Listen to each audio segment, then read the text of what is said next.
I'd say in addition to that, and this is an ongoing issue for the league, there's a huge amount of our content that people can essentially consume for free. I mean, this is very much a highlights-based sport. Tell me he didn't just say that. I mean, this is very much a highlights-based sport. The ball in the basket. Embiid right into Wemby on his chest. With the dig, James couldn't finish it. Gilgeous-Alexander against Pritchard. Went for the bump. Trying to create some space. Brunson leans in, draws the foul on Thompson. I like where we're going in terms of that brand of basketball. When it comes to the biggest sports league in America, most popular sport in America, from my lifetime, most likely yours, it's always been the NFL and football. And looking at the 2020s, the NFL's revenue popularity has only skyrocketed.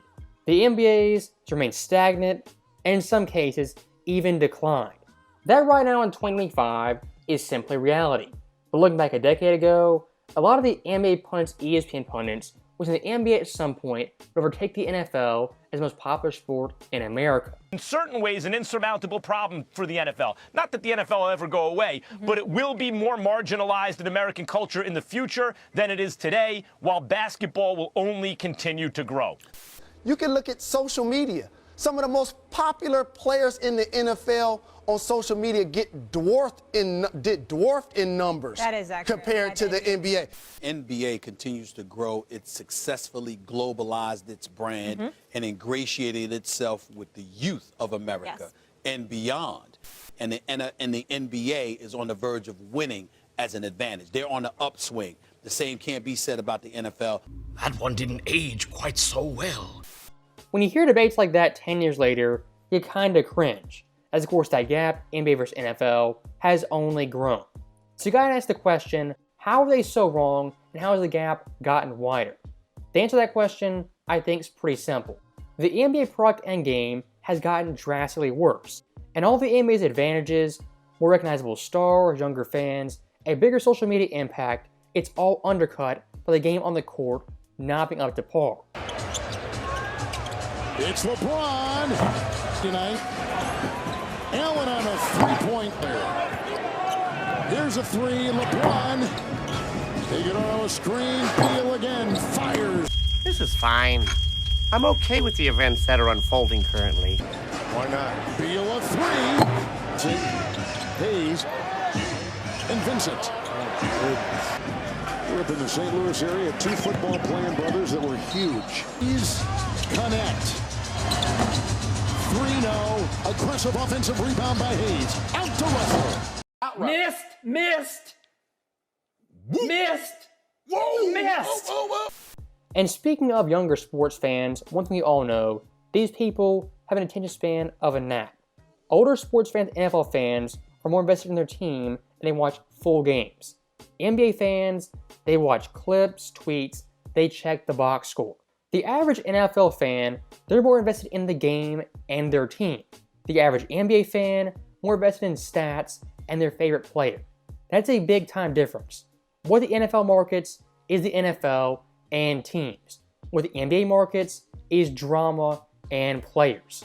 Now, when it comes to the blame pie for the NBA, the guy who gets the biggest slice, biggest piece of that pie is indeed Adam Silver. I know that there are other points of entry for fans to interact with the NBA. There's social media, and a lot of younger fans, that is how they're experiencing the sport. But I wonder what you think, how much you think about that and how that will shape the next generation of fans. In these new media deals, we're going from essentially 15 exposures on broadcast television to 75 now. So, I mean, to the extent somebody wants to put little rabbit ears on their television, you can still get, therefore, 75 marquee games, in essence, for free in the marketplace. I'd say in addition to that, and this is an ongoing issue for the league, there's a huge amount of our content that people can essentially consume for free. I mean, this is very much a highlights-based sport. So Instagram, TikTok, Twitter, you name it, any service. To understand how bad Adam Silver is, when it comes to the casual fan, the average fan, and the hardcore fan, he's pissed off all of them and doesn't know what they want. That as a commissioner is a very hard task to pull off. But of course for Silver, he he's done it in stunning fashion. And looking back at someone like David Stern, in a lot of ways, the anti-Adam Silver, as David Stern at his core was indeed a basketball guy and an entertainment guy. Adam Silver comes off as cold, calculated, and out of touch. And for so very clearly, all that matters is the bottom line, dollars and cents. Hello, I like money. The bottom line is pretty simple. What the NBA is prioritizing is money and making a profit. What they don't care about is the fan, especially the American-born fan.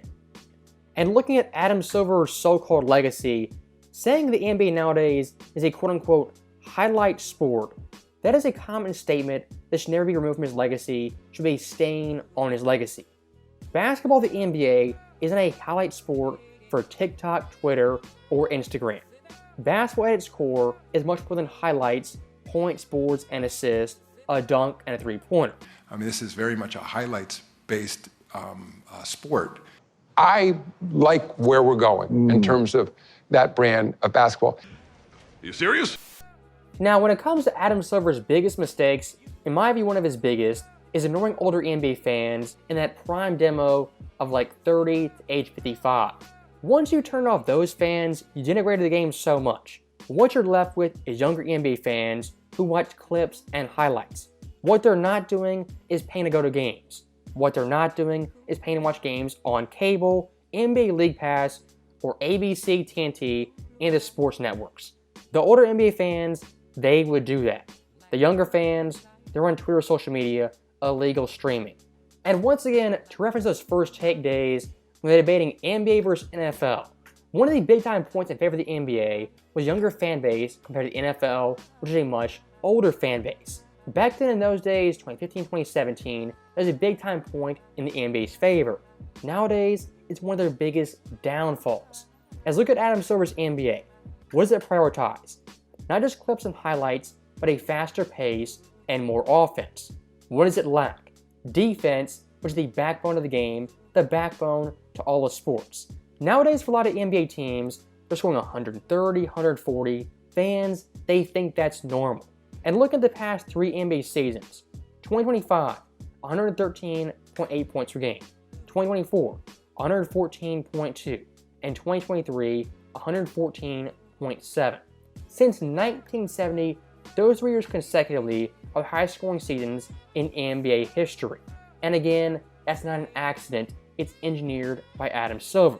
If guys could just bang him and knock him to the ground, as that was once the case in the league, Right. I don't think that would be a better brand of basketball. I also think we have to find the right balance. Truly a night to forget here in the district. Champagne. Okay, Zach Eden, part 2.